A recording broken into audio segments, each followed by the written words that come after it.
Today I will be making a magnetic filter holder using the Cork in peel lens to holder adapter. I'm using that threaded adapter to connect to the lens because it's probably one of the easiest one to find and probably one of the cheapest. For the magnet, I use some cylindrical neodymium magnets, 5mm diameter by 3mm in height.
The magnetic frame that I've made is for 100mm filter.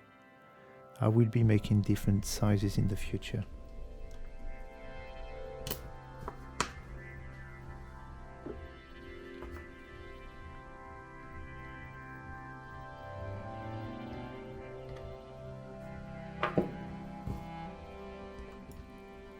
All the magnets on the filter need to have the same polarity facing the same direction.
If you want to download the files for the filter holder, I've included a link in the description below.